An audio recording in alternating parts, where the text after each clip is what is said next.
आज का क्लास हम लोग पढ़ेंगे हिस्ट्री, इतिहास, क्लास 10।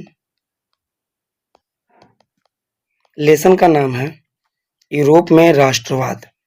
इसका हम कुछ VVI लघु उत्तरीय प्रश्न करेंगे जो सीधे एग्जाम में पूछे जाते हैं। तो हमारा लेसन का नाम हो गया यूरोप में राष्ट्रवाद। सबसे पहला सवाल, राष्ट्रवाद क्या है? तो राष्ट्रवाद दो शब्दों से मिलकर बना है। राष्ट्र जोड़वाद बराबर राष्ट्रवाद। राष्ट्र का अर्थ देश होता है तथा वाद का अर्थ विचारधारा, अर्थात एक ऐसी विचारधारा जो किसी देश के नागरिक को अपने देश के प्रति समर्पित होने की प्रेरणा भर दे, तो ऐसी उच्च विचारधारा को ही राष्ट्रवाद कहा जाता है। कहने का मतलब है कि यह जो राष्ट्रवाद है वह दो शब्दों से मिलकर बना है। कितने शब्दों से मिलकर बना है? दो। पहला राष्ट्र और दूसरा वाद।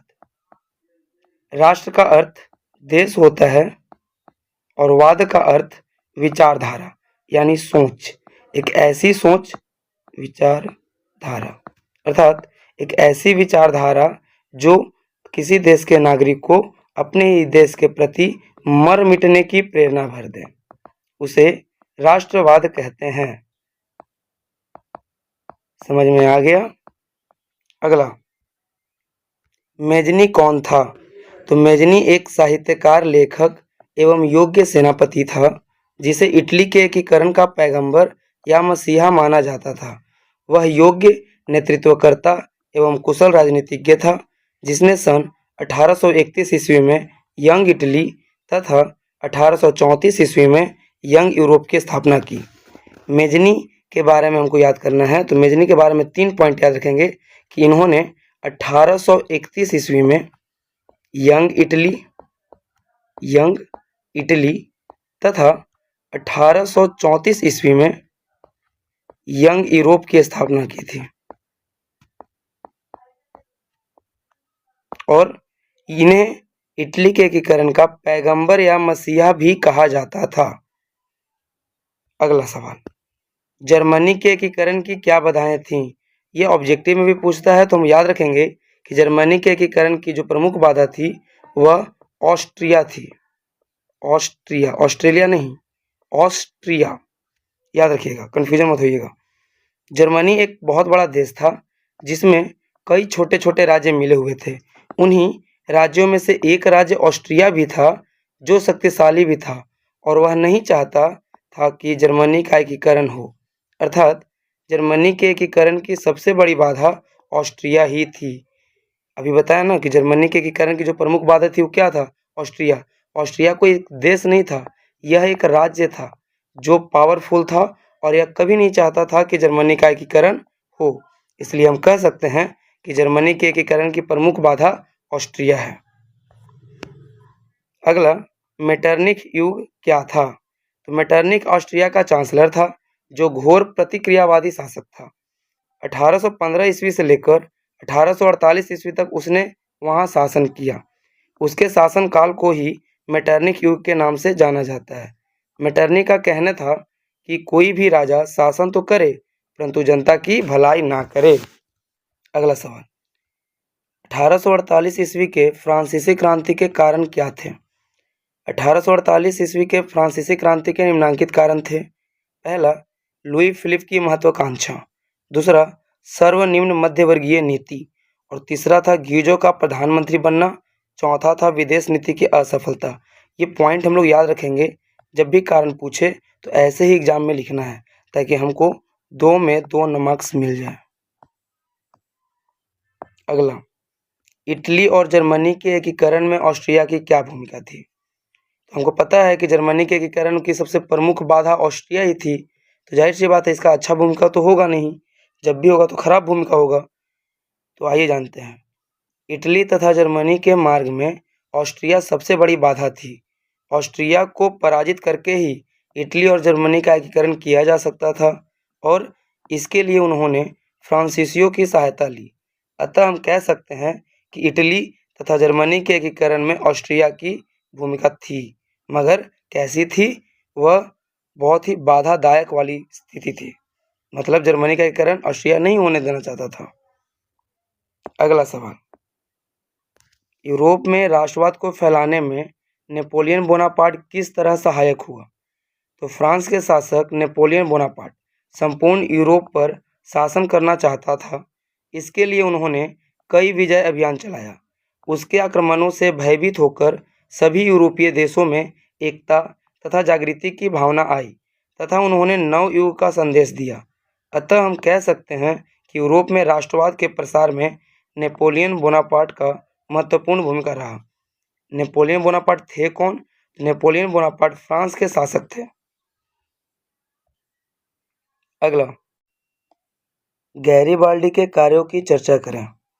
गैरिबाल्डी ने जितने भी कार्य किए थे उनके बारे में हमको चर्चा करना है।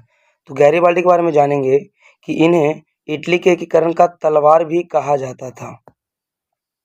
इनके द्वारा जितनी भी कुल धन संपत्ति हुई थी, धन संपत्ति और जितने भी यह राष्ट्र पर अधिकार था इनका, ये सब को देश के हवाले करके अपने एक किसान की भांति जीवन जिए। इतने महान आदमी थे गैरिबाल्डी। तो गैरिबाल्डी को इटली के एकीकरण का तलवार कहा जाता है। इनका जन्म 1807 ईस्वी में हुआ था। यह पेशे से एक नाविक थे। इन्होंने इटली के युवाओं का एक संगठन बनाया जिसे लाल कुर्ती के नाम से जाना जाता है। इसकी सहायता से उसने इटली के कई प्रांतों को जीत लिया और अंत में अपनी सारी संपत्ति को तथा जीते हुए प्रदेशों को राष्ट्र के नाम समर्पित कर दिया और एक साधारण किसान की भांति जीवन जीने लगा। उनके इस त्याग से प्रभावित होकर जो भारत के लाला लाजपत राय जी थे, उन्होंने गैरिबाल्डी की जीवनी लिखी थी। अगला सवाल, यूरोप में राष्ट्रवाद के उदय के कौन कौन से प्रमुख कारण थे? तो यूरोप में राष्ट्रवाद का उदय कोई एक दिन की घटना नहीं थी और ना ही यह अचानक या एकाएक हुई। इसके होने के पीछे कई सारे कारण जिम्मेदार थे, जिन्हें निम्नांकित रूपों में स्पष्ट किया जा सकता है। पहला, लोगों में जागरूकता। दूसरा, विश्व में घटने वाली कई सारी घटनाएं। तीसरा, नेपोलियन के द्वारा किया गया आक्रमण। चौथा, दार्शनिक एवं लेखकों का योगदान। और पांचवा, विश्व में होने वाली महत्वपूर्ण संधियां। यही सारे प्रमुख कारण थे जिसके कारण यूरोप में राष्ट्रवाद हुआ। तो अतः कहा जा सकता है कि यूरोप में राष्ट्रवाद का उदय के यही प्रमुख कारण थे। अगला सवाल, इटली के एकीकरण में मेजनी, काउंट काउर एवं गैरिबाल्डी के योगदानों पर प्रकाश डालना है। तो इटली के एकीकरण में इन तीनों का महत्वपूर्ण योगदान था। किन तीनों का? मेजनी, काउंट काउर और गैरिबाल्डी। यदि ये नहीं होते तो शायद यह एकमात्र सपना ही होता। इन्होंने अपने कार्यक्षमता, कुशल राजनीतिज्ञ, महत्वपूर्ण संधियों एवं अपनी दूरदर्शिता का बेहतर उपयोग किया, जिसके फलस्वरूप ही इटली का एकीकरण संभव हो सका। लेसन 1 का लास्ट सवाल, विलियम फर्स्ट के बगैर जर्मनी का एकीकरण बिस्मार्क के लिए असंभव था, कैसे? विलियम फर्स्ट के बगैर जर्मनी का जो एकीकरण था वह बिस्मार्क के लिए मुश्किल ही नहीं, नामुमकिन था। विलियम फर्स्ट इस बात को मानता था कि जर्मनी के एकीकरण के मार्ग में ऑस्ट्रिया सबसे बड़ी बाधा है और जब तक ऑस्ट्रिया को हराया नहीं जा सकता, पराजित नहीं किया जा सकता, तब तक जर्मनी का एकीकरण नहीं हो सकता है। इसलिए उसने जिस आधारभूत संरचनाओं का निर्माण किया था उस पर चलकर ही बिस्मार्क ने सफलता पाई और इससे अलग हटकर एकीकरण का कार्य बिल्कुल ही संभव नहीं हो पाता, क्योंकि हम लोग शुरू में ही जान चुके हैं कि जर्मनी के एकीकरण की जो सबसे प्रमुख बाधा थी वह ऑस्ट्रिया थी। ऑस्ट्रिया थी बाधा, सबसे बड़ी बाधा ऑस्ट्रिया थी। जब तक ऑस्ट्रिया को हराया नहीं जाता, पराजित नहीं किया जा सकता था, तब तक जर्मनी का एकीकरण संभव ही नहीं होता। तो ये बात सबसे पहले विलियम फर्स्ट ही कहा था और जब ये बात इसके विलियम फर्स्ट के बात पर ही चलकर बिस्मार्क ने सफलता पाई। बिस्मार्क जब आया तो इसने पहले ऑस्ट्रिया को हराया और तब जाकर के जर्मनी का एकीकरण संभव हो सका। तो आज का क्लास यहीं पर समाप्त करते हैं। हमारा जो VVI क्वेश्चन 2 मार्क्स का था वह लेसन 1 का कंप्लीट हो चुका है। अगला क्लास में हम लेसन 2 के VVI क्वेश्चन करेंगे। धन्यवाद।